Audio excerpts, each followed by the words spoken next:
Bonjour, mon nom c'est Corinne et je suis ici pour faire une annonce importante et je suis sûre que cela va vous intéresser. Il s'agit de la diffusion d'une série de vidéos sur les paroles de Jésus, ce que Jésus a dit, ce qu'il a déclaré.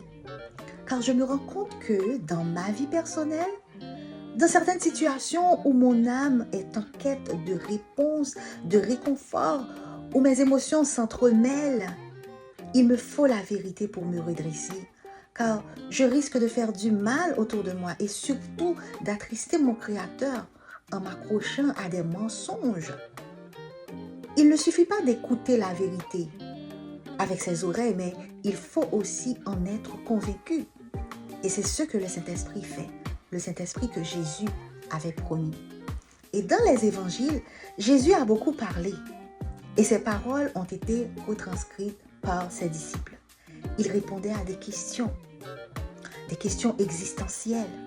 Il intervenait surtout quand on lui demandait. Et comme les soldats du sacrificateur de l'époque l'ont si bien dit, jamais homme n'a parlé comme cet homme. Il parlait avec une grande autorité.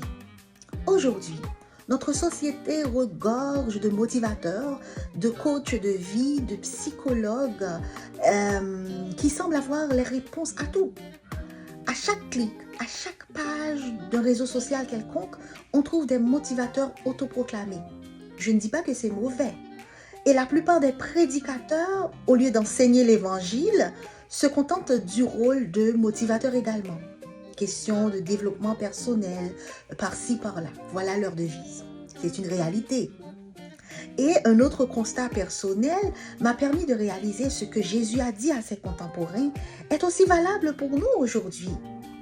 Quoiqu'il s'adressait à un public bien spécifique, ayant une culture différente, une réalité différente de celle que nous avons aujourd'hui au XXIe siècle.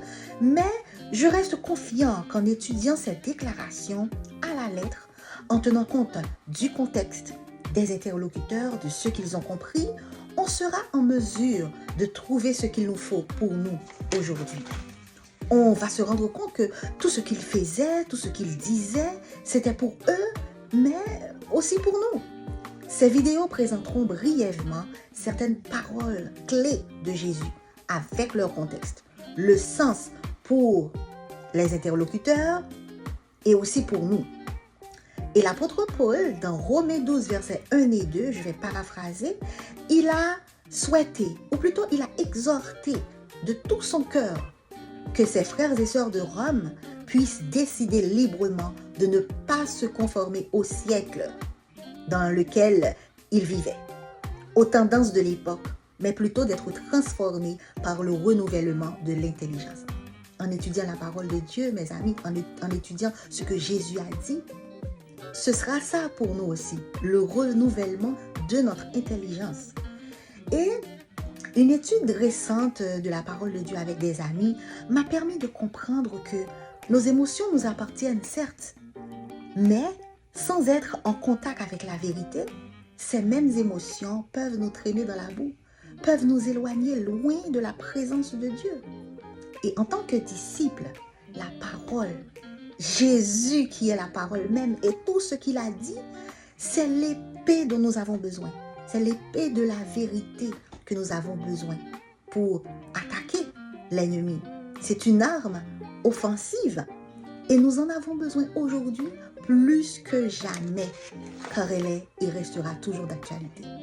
Bienvenue à cette série de vidéos sur les paroles de Jésus. Allez, à bientôt pour la prochaine vidéo. Bye!